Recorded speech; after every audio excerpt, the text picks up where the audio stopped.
Hello दोस्तों, स्वागत है आपका हमारे एक नए वीडियो में।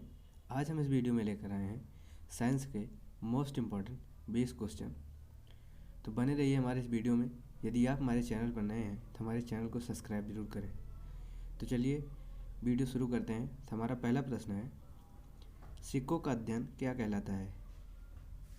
तो सिक्कों का अध्ययन जो है वो न्यूमिस्मेटिक कहलाता है। हमारा ऑप्शन नंबर डी सही हो जाएगा। तो सिक्कों का अध्ययन न्यूमिस्मेटिक के नाम से जाना जाता है। अगला प्रश्न है, कवकों का अध्ययन क्या कहलाता है?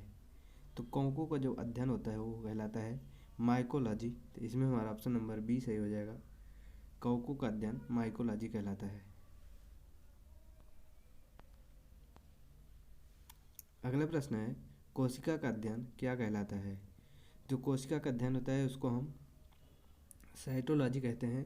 इसमें हमारा ऑप्शन नंबर सी सही हो जाएगा। तो साइटोलॉजी के अंतर्गत कोशिका का अध्ययन किया जाता है। अगला प्रश्न है, शैवालों का अध्ययन क्या कहलाता है?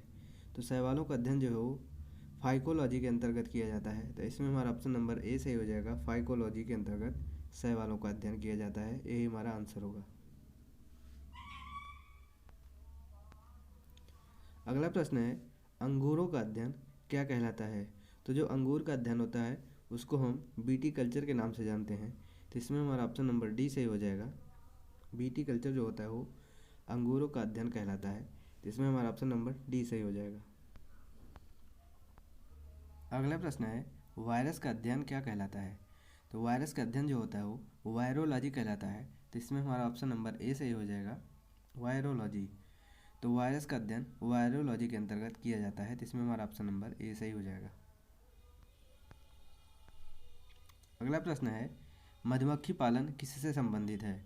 तो मधुमक्खी पालन किसके अंतर्गत आता है? तो वो आता है हमारा एपी कल्चर के अंतर्गत। इसमें हमारा ऑप्शन नंबर बी से हो जाएगा। एपी कल्चर के अंतर्गत मधुमक्खी पालन का अध्ययन किया जाता है। अगला प्रश्न है, स्वप्नों का अध्ययन क्या कहलाता है? तो स्वप्नों का अध्ययन जो होता है वो क्या कहलाता है? तो आनिरोलॉजी के अंतर्गत सब स्वप्नों का अध्ययन किया जाता है। तो इसमें हमारा ऑप्शन नंबर सी से हो जाएगा।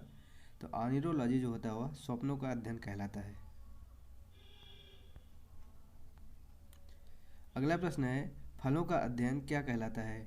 तो फलों का अध्ययन जो है वो पोमोलॉजी के अंतर्गत किया जाता है।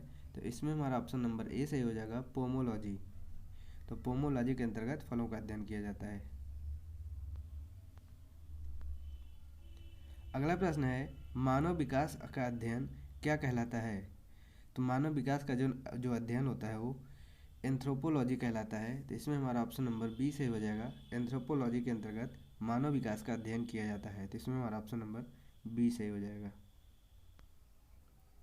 अगला प्रश्न है, ऑस्टियोलॉजी में किसका अध्ययन किया जाता है?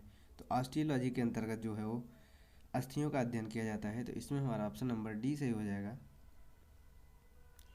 तो अस्थियों का अध्ययन किसके अंतर्गत किया जाता है या किस में किया जाता है? तो ऑस्टियोलॉजी में किया जाता है अस्थियों का अध्ययन।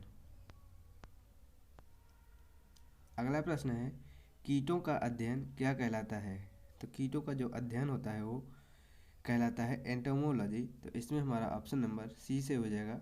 एंटोमोलॉजी के अंतर्गत कीटों का अध्ययन किया जाता है। तो यही हमारा आंसर होगा। अगला प्रश्न है, भूकंपों का अध्ययन क्या कहलाता है? तो भूकंप का जो अध्ययन होता है वो किसके अंतर्गत किया जाता है? तो सिस्मोलॉजी के अंतर्गत किया जाता है। सिस्मोलॉजी में किया जाता है। तो भूकंप का अध्ययन जो होता है वो सिस्मोलॉजी कहलाता है। तो इसमें हमारा ऑप्शन नंबर बी सही हो जाएगा, सिस्मोलॉजी। अगला प्रश्न है, रडार के आविष्कारक कौन हैं? तो रडार के जो आविष्कारक हैं वो कौन हैं? तो अल्बर्ट टेलर जो है वो रडार के आविष्कारक हैं। तो इसमें हमारा ऑप्शन नंबर सी से हो जाएगा। अल्बर्ट टेलर रडार के आविष्कारक हैं। अगला प्रश्न है, परमाणु बम का आविष्कार किसने किया था? तो परमाणु बम का आविष्कार किसने किया था, प्रश्न पूछता है अगर आपसे एग्जाम में। तो किसने किया था पूछता है, तो हमारा आंसर होगा ऑटो हान ने परमाणु बम का आविष्कार किया था। यही हमारा आंसर हो जाएगा। अगला प्रश्न है, प्रथम परमाणु बम कब बनाया गया? तो पहला परमाणु बम कब बनाया गया था? तो 1945 में पहला परमाणु बम बनाया गया था, तो इसमें हमारा ऑप्शन नंबर ए से हो जाएगा 1945। तो 1945 में हमारा पहला परमाणु बम बनकर तैयार किया गया। अगला प्रश्न है, पोलियो के टीके की खोज किसने की थी? तो पोलियो के टीके की खोज किसने की थी? तो जॉन ईसाल्क ने पोलियो के टीके की खोज की थी। तो ये सॉल्क होगा, शॉक की जगह ये सॉल्क होगा। तो पोलियो के टीके खोज जॉन ईसाल्क ने की थी, तो इसमें हमारा ऑप्शन नंबर बी से हो जाएगा, जॉन ईसाल्क। अगला प्रश्न है, हाइड्रोजन बम का आविष्कार किसने किया था? तो हाइड्रोजन बम जो था उसका आविष्कार सैमुअल कोहेन ने किया था, तो इसमें हमारा ऑप्शन नंबर सी से हो जाएगा, सैमुअल कोहेन ने हाइड्रोजन बम का आविष्कार किया था। अगला प्रश्न है, पॉजिट्रॉन की खोज किसने की?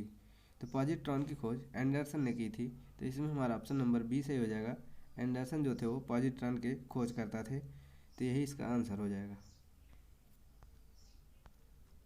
अगला प्रश्न है, प्रथम हाइड्रोजन बम कब बनाया गया था? तो पहला हाइड्रोजन बम जो था वो 1952 में बनकर तैयार हुआ था, तो इसमें हमारा ऑप्शन नंबर डी से ही हो जाएगा। तो 1952 में पहला हाइड्रोजन बम बनकर तैयार हुआ था। उम्मीद करते हैं यह वीडियो आपको पसंद आई होगी। वीडियो पसंद आई हो तो हमारी वीडियो को एक लाइक और हमारे चैनल को सब्सक्राइब जरूर करें।